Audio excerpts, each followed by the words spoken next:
I want to try something. I don't know if any of you have been to the circus ever. If you've seen like the circus strongman who, I don't know, can lift something very heavy or can take a phone book and rip it in half, whereas no one else can. So I brought something similar. Anyone know this book? George Orwell, 1984.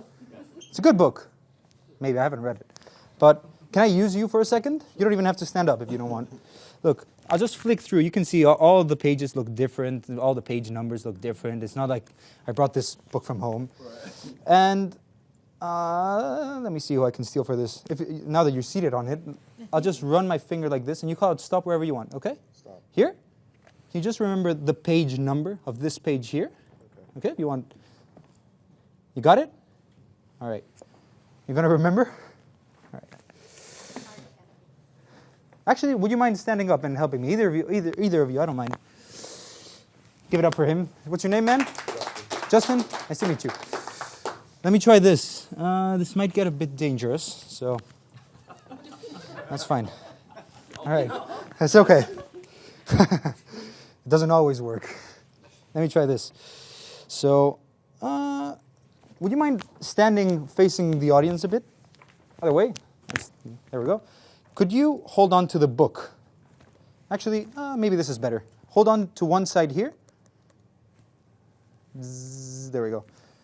And the other side here. All right? And don't move. Yeah, maybe a bit further apart because I'm going to stab the book now. Okay? So, maybe be careful. Yeah. Wait a second. Don't move. All right. Ready?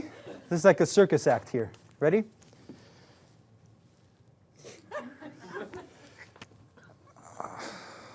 Watch your fingers. Watch your fingers. All right, you can let go. How's that? Yeah, tearing the book in half is tough. Like just doing it. So I figured out this trick where you can like stab a book. Try it at home. All right. But what was the page number you were thinking of? You remember? 56. Oh yeah. What? Just one page? What is it?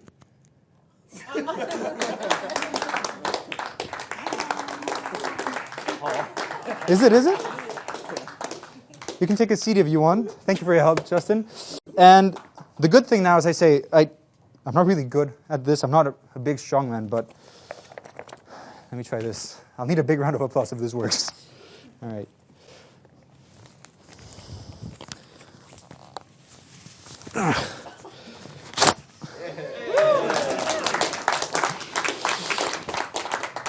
Wow. All right, so what's up, guys? I'm Alex Latorre. First things first, thank you so much for purchasing this product of mine. It's something that I've been working on for a long time. There's been a lot of helping hands, a lot of development.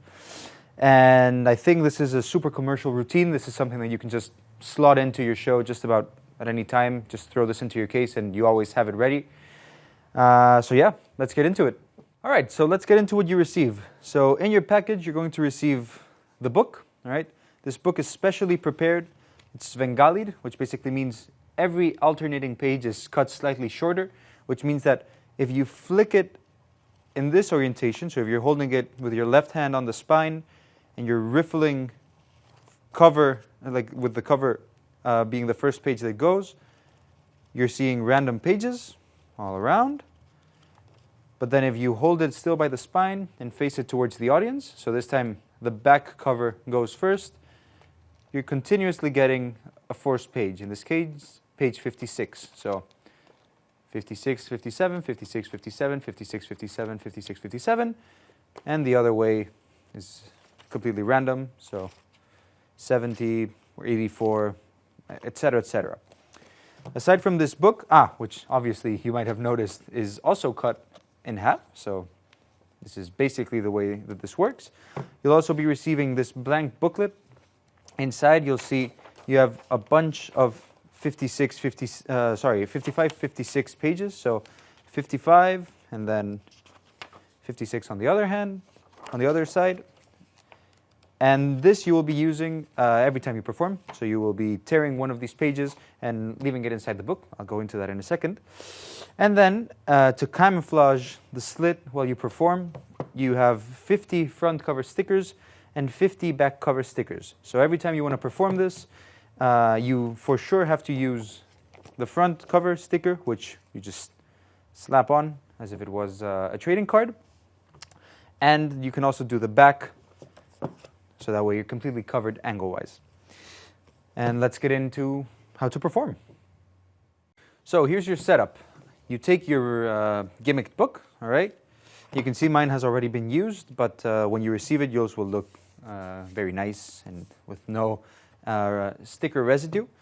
And essentially what you want to do is you take one of the front stickers, you peel off the adhesive backing, which is easier said than done. All right?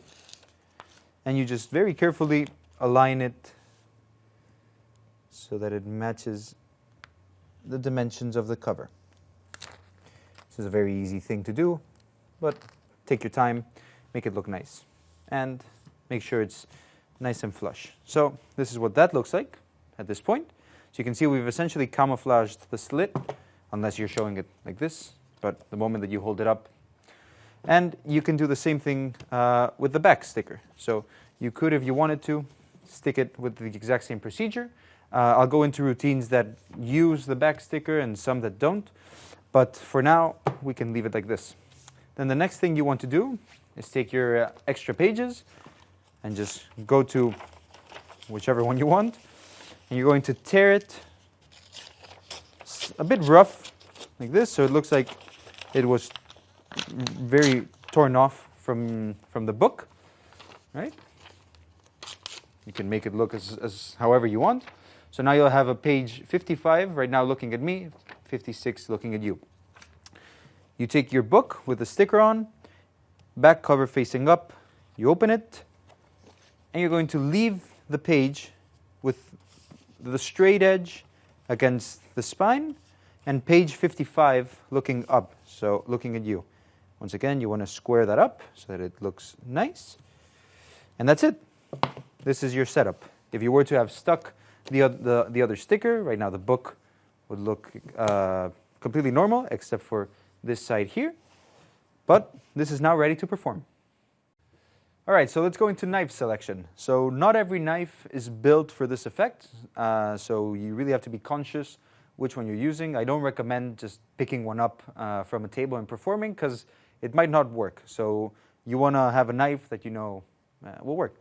So right here I've got 3 examples, a switchblade, a long like stick knife, and a chef's knife.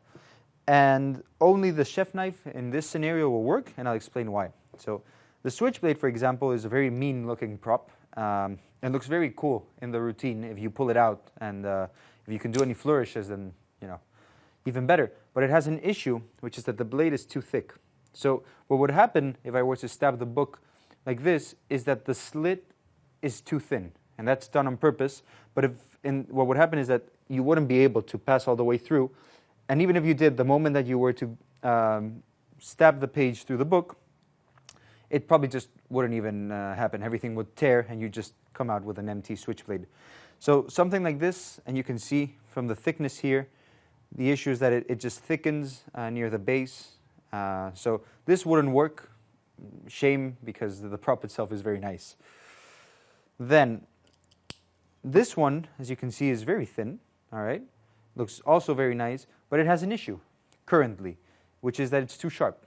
So what can happen if your knife is too sharp is that the moment that you stab through, and as you'll see in the explanation, you have to hold everything but the extra page that is on the back of the book, you can tear everything, including the page. So you just come out with an empty knife, and your page, best case scenario, flutters down.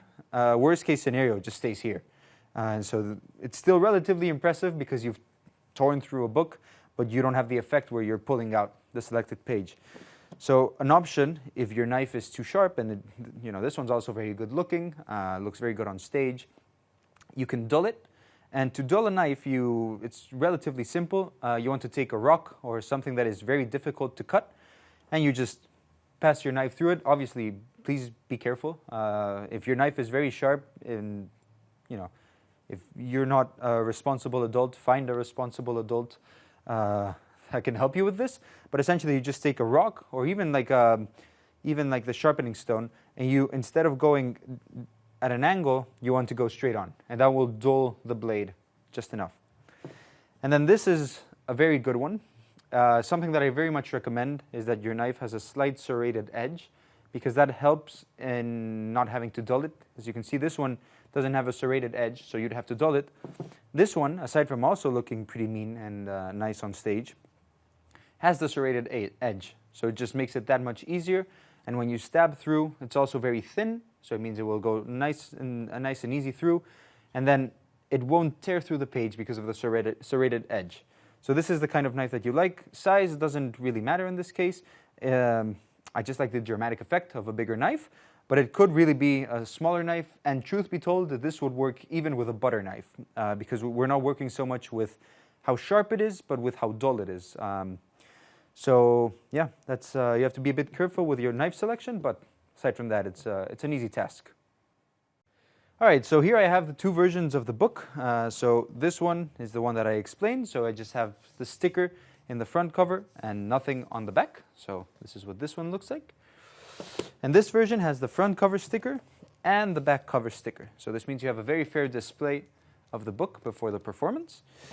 But it does take a little longer, and in some occasions it'll be overkill. So I always perform with just the front cover sticker, because I normally just do close-up. And if you're doing close-up for a group of 1, 2, 3, 5 people, when you have them hold it like this in front of them, their friends can see what's going on. But I have, very easy access to where the slit is, and I can just come in and make it pass through. But if you watch the performance here at the P3 Theater, using this only on one side, so one side having the sticker, leads to some blocking issues. Because if you have a larger audience with a larger POV, like from my angle, so just a larger angle where they can be seeing what is happening, it just makes it harder for everyone to see, for the spectator on stage to enjoy.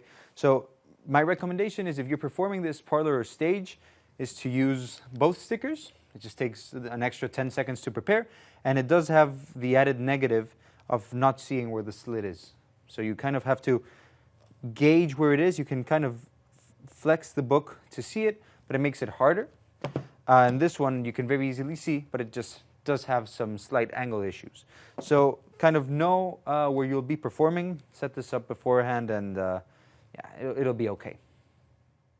All right, so let's get into the close-up routine.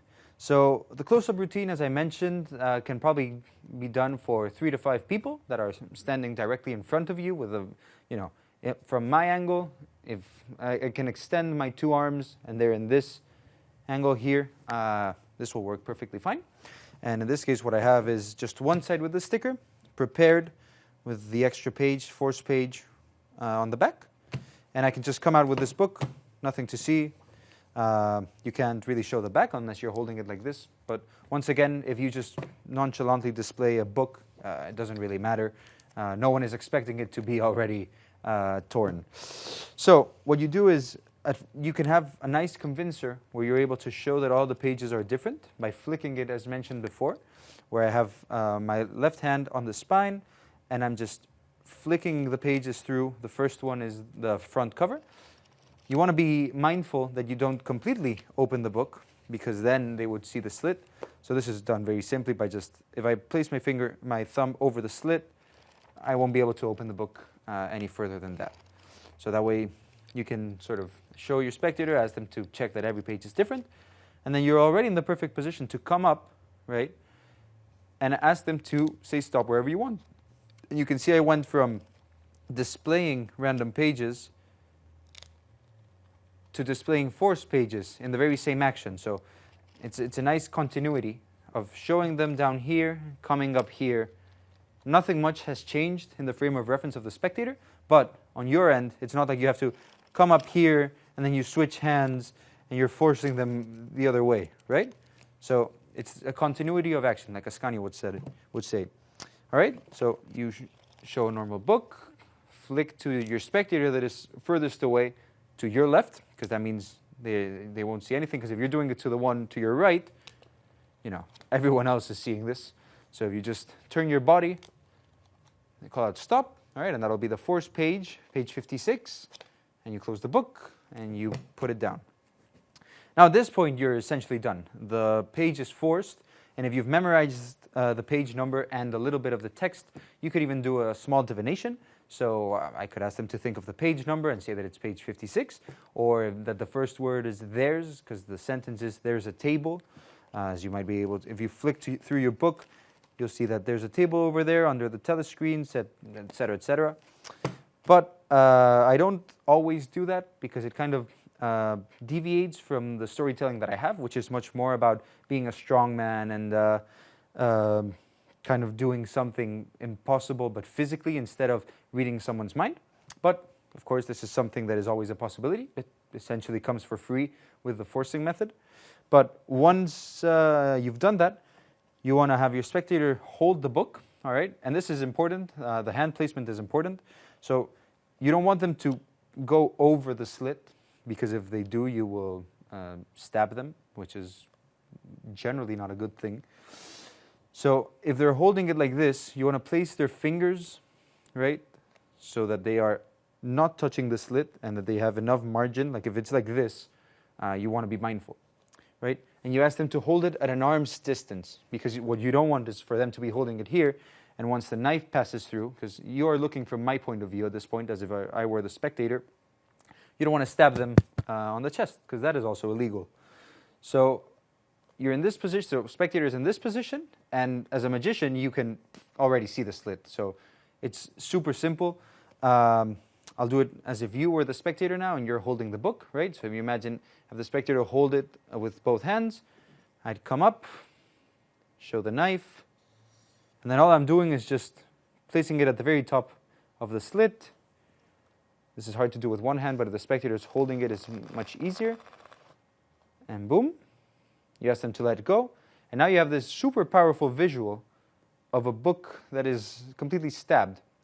There's an easy display that you can do here. If you just place your middle finger over the slit, you can now show the book almost 360, except for this back, but it's covered by your hand, so that they can really verify that the book has been stabbed.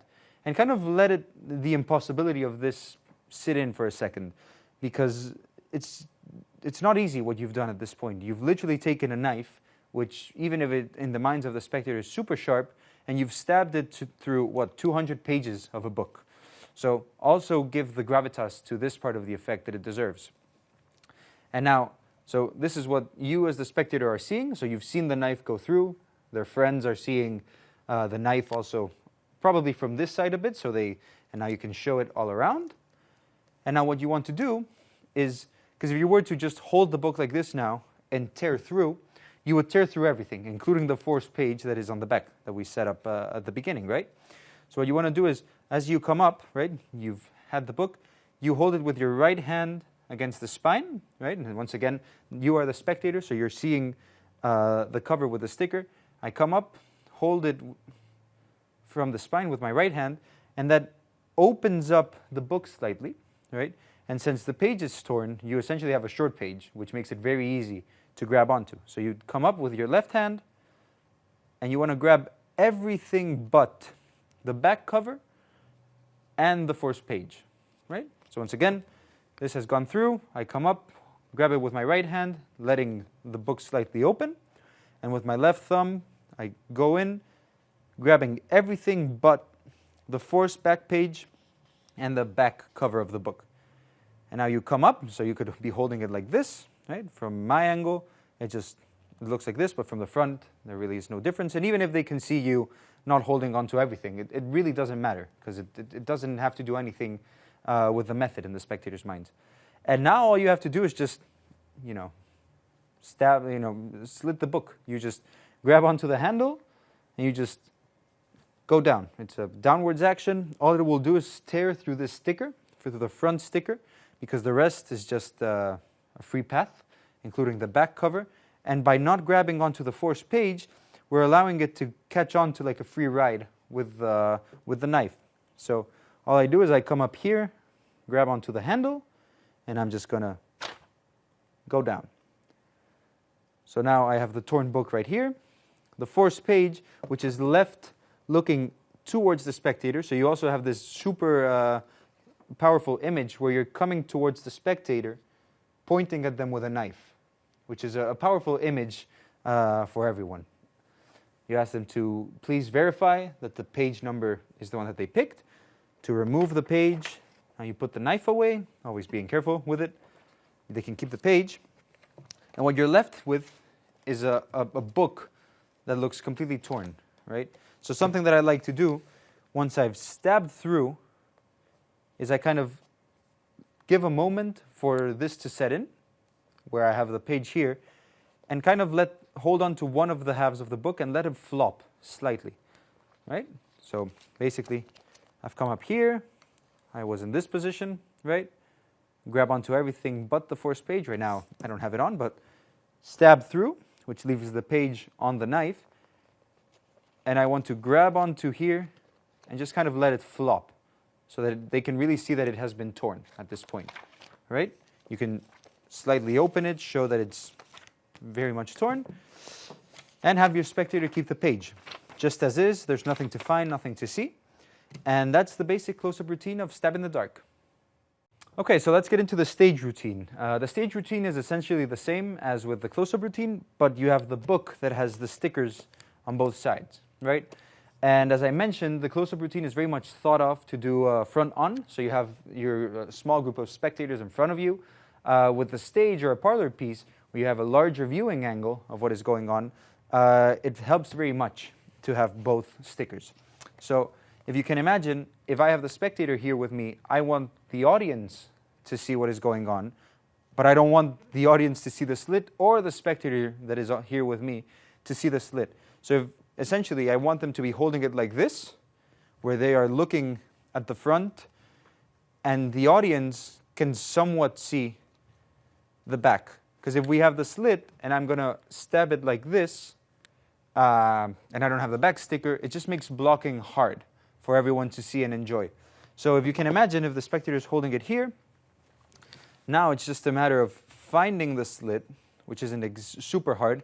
If before you start, you kind of crease the sticker slightly, just like this, now I can very easily see when the light hits the sticker where I have to stab. Also, it's very easy to find the reference, because if you look for the iris of the eye in the design, which is the same on the front and on the back, you just kind of have to aim for this, around the center of that, and the knife, once it's gone in the right place, it will just slide in. So basically, blocking here is the spectator's holding it like this, so spectator is right here. I am standing where the table is right now, and I'd come in, stab, right, which looks great from every angle. And now I can come up front, and still it looks perfectly fine even for my spectator here. Stab through, right? And now the book is left in the same state as the other one, where it looks completely normal, but completely stabbed through.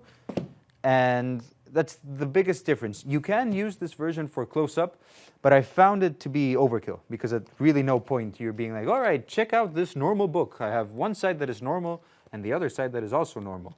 So that really isn't necessary. I found it close-up work, but for stage or parlor, it just really, really helps with the blocking, with who is seeing what. Okay, so this is how to reset after you've performed. So this is really not a walk-around trick where you can very quickly reset. Reset is very quick for what it is.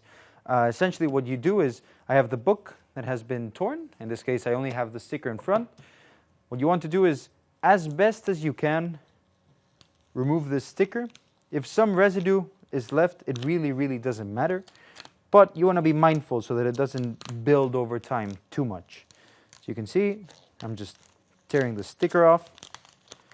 Once again, as best as I can. You can come in from different angles, and you just peel it off. Right?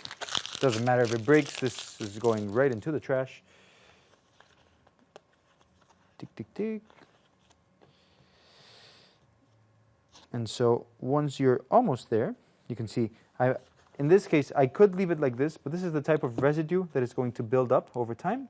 So you just want to carefully peel off as much as you can. So that looks almost right. This really does depend on how perfect you want to be, but as I say, it doesn't matter since we're going to place another sticker over it.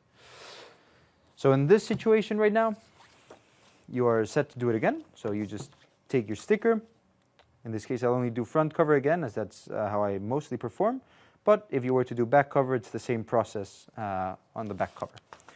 So unpeel, and it's the same as the first setup you ever did.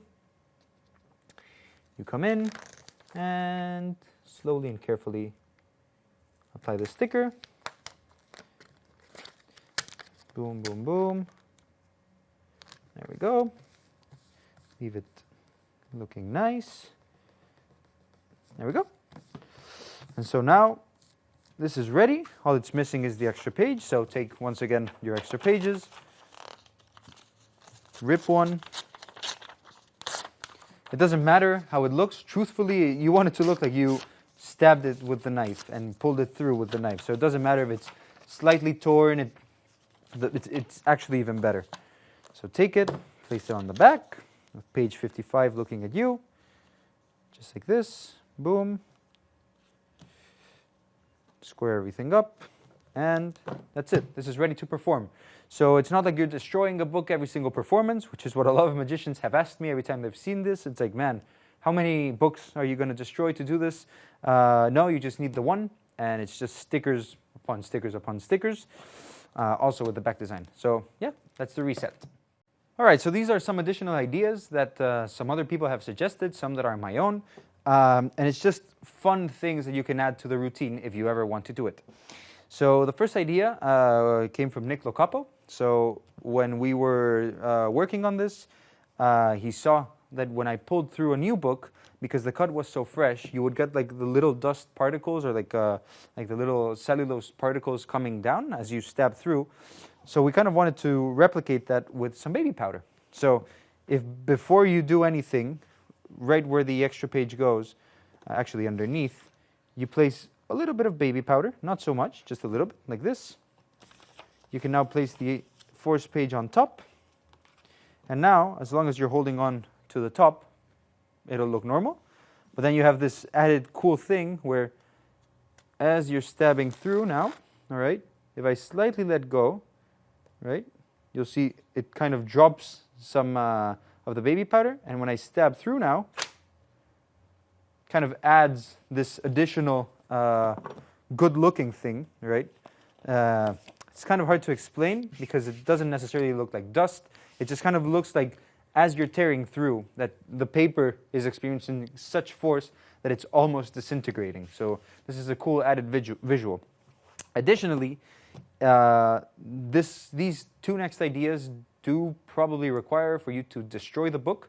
But if this is for, if you're ever performing for the Queen of Denmark, for example, you know, it might be worth it. You could, if you wanted to, add a ketchup packet right here, right? And so when you stab through, it'll look like the eye starts to bleed. It kind of detracts from it being a strongman thing instead, and it turns it into more of a magic trick. But it'd be as simple as just take the ketchup packet, slop it here, and then as you go through, it'll look like the eye starts to bleed, right? Just starts dripping blood like this. And then the other idea, which if you've seen my show here at the P3 Theater, and the performance that I did of this routine, since I talk a lot about being a circus strongman and that sort of thing, I ended the routine by completely tearing the book. So once again, this will destroy your unit, but depending on the situation that you're at, it's a worth it moment because it's also nice how when you tear, you end into an applause cue. Like the moment you finish tearing, you end into an applause cue. So it very much signals to the audience that this is your finale and this is a very heavy piece. And then something else that you might have seen in my performance is that I have a very silly gag where I have some safety goggles, and what I do is I pretend to place to go to place them on the spectator's eyes, and then as they're like bowing down to place them, I just flip them over and just put them on myself. It's a silly thing, gets a quick laugh, but you just go to any hardware store and buy either safety goggles or safety glasses, whatever you prefer. All right, so as with any trick, if you've created any effects, you know that there are a bunch of people that also help with these kinds of things. We really stand on the shoulders of giants. And so the first person that I really want to thank is Adrian Vega. Adrian has a card stab that has a similar method. It's not built into a book and it doesn't come as complete like this, but he does mention a similar idea. This, of course, is released with his permission and blessing. So thanks, Adrian, for that. Additionally, I'd also like to thank Juan Capilla for his continuous help in the development of this. And of course, my family and girlfriend who are always there supporting me, especially my girlfriend who helped with this, with the graphic design and overall design and aesthetic of the book. I'd also like to thank the Penguin family for bringing me out here to Columbus to film this project, giving me their continuous trust and support in the development of this. So thank you to Sean, to Mandy, to Nick, to Eric, to the whole team. I'm probably missing hundreds of names, but yeah, we really do stand on the shoulders of giants. And the final person I really like to thank is you guys, you in particular. This wouldn't be possible without you, so thanks for your support. I really hope this is something that you enjoy. It's something that I enjoy very much. If you have any thoughts, any questions, please don't doubt contacting me or Penguin Support. And if you really enjoyed it, please leave a review because it really helps everyone else who is kind of debating if this is something for them, if they will end up buying it. So thank you very much, and I hope to see you next time.